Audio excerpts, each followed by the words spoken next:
తెలియజేసుకుంటున్నాం. ఈ రోజు ఒక మంచి పండగ వాతావరణానికి ఈ రోజు మనందరితో పాటు మరొక ముఖ్య అతిథి, ప్రజాభిమాన నాయకుడు, ప్రశ్నించే తత్వం కలిగిన వ్యక్తి, ముక్కుసూటితనం, నేర్చుకునే తత్వం, ఎన్ని అవమానాలు ఎదుర్కొన్నా కూడా అనుకున్న విజయం గురించి ముందుకు వెళ్లే తత్వం కలిగిన నాయకుడు నారా చంద్రబాబు నాయుడు గారి సహచరులు ఈ రోజు ఇద్దరు కలిస్తే ఆ స్టేజ్ కి అందం వచ్చింది. ఒక్కసారి మీరందరూ కూడా చూడాలి. వాళ్ళిద్దరూ అలా నడుస్తా ఉంటే మీ మొహంలో ఆనందం నేను నా కళ్ళతో చూసా. అటువంటి నాయకుడు నా సోదరుడు డిప్యూటీ సీఎం పవన్ కళ్యాణ్ గారికి మరొక్కసారి ధన్యవాదాలు, నమస్కారాలు తెలియజేసుకుంటున్నా. ఈ రోజు ఒక వ్యక్తి గురించి మీ అందరికీ చెప్పాలి. ఎందుకంటే ఈ రోజు మన మధ్యలో లేరు, వేరే కార్యక్రమంలో ఎంగేజ్ అయి ఉన్నారు. అయినప్పటికీ కూడా ఈ వేదిక ఆయనది. నేను ఎవరి గురించి మాట్లాడుతున్నానో మీ అందరికీ గుర్తొచ్చే ఉంటది.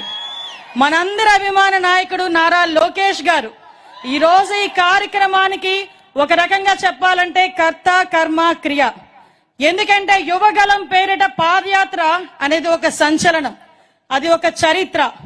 ఎందుకు చెప్తున్నానంటే పాదయాత్ర చాలా మంది నాయకులు చేశారు, కానీ చిన్న వయసులో పాదయాత్ర చేస్తూ ప్రజా సమస్యల మీద ఒక అవగాహనే కాకుండా అదే పాదయాత్రలో ప్రజా సమస్యల మీద పరిష్కారాన్ని ఎత్తుక్కొని యువగలం పేరిట చాలా మంది తల్లిదండ్రులు ఆయన దగ్గరకు వచ్చి నా బిడ్డకు ఒక ఉద్యోగం ఇవ్వండి, చదువుకొని కొన్ని సంవత్సరాలుగా ఖాళీగా ఉన్నాడు, కూలి పని చేసుకొని నా బిడ్డను చదివించుకున్నాను, అటువంటి బిడ్డకి ఉద్యోగాన్ని ఇవ్వండి అంటే ఆ ఉద్యోగం ఇచ్చే బాధ్యత మా కూటమి ప్రభుత్వం తీసుకుంటుందని 20 లక్షల ఉద్యోగాలకి ఆ రోజు ప్రామిస్ చేసి చెప్పింది చెప్పినట్టుగానే ఆ రోజు మెగా డిఎస్సి మీద మొదటి సంతకం పెట్టించిన మహానాయకుడు మనందరి అభిమాన నాయకుడు నారా లోకేష్ గారు.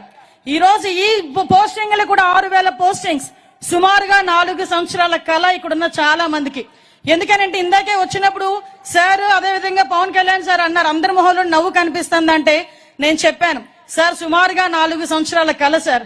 చాలా మందికి వయసు అయిపోతుందన్న భయం, మళ్ళా తిరిగి మాకు ఉద్యోగాలు వస్తాయా అన్న ఆలోచన, అటువంటి ఆలోచన నుంచి అన్నిటినీ కూడా అధిగమించి ఈ రోజు ఈ పొజిషన్ లోకి తీసుకురావడానికి అందరి కృషి ఈ రోజు గౌరవ సీఎం గారు, డిప్యూటీ సీఎం గారు, మరి ముఖ్యంగా నారా లోకేష్ బాబు గారు, అదేవిధంగా మా పోలీస్ సిబ్బంది అందరూ కూడా ఒక ఏకకంఠంతో కంపల్సరీగా మనం మాట ఇచ్చిన ప్రకారం ఉద్యోగాలను ఇవ్వాలి అని ఆ రోజు కంకణం కట్టుకొని ఈ రోజు ఈ కార్యక్రమానికి శ్రీకారం చుట్టాం.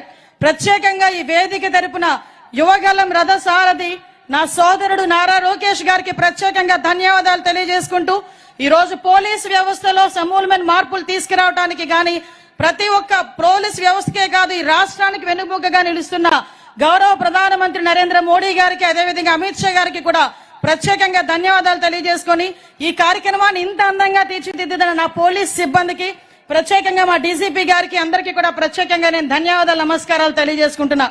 మీ అందరికీ తెలుసు ఈ రోజు ఒక చారిత్రాత్మకమైన రోజు. ఈ రోజు ఒక విషయం చెప్పాలి మీ అందరికీ కూడా, పోలీస్ వ్యవస్థకి తెలుగుదేశం పార్టీకి చాలా అవినాభావ సంబంధం ఉంది. ఎందుకంటే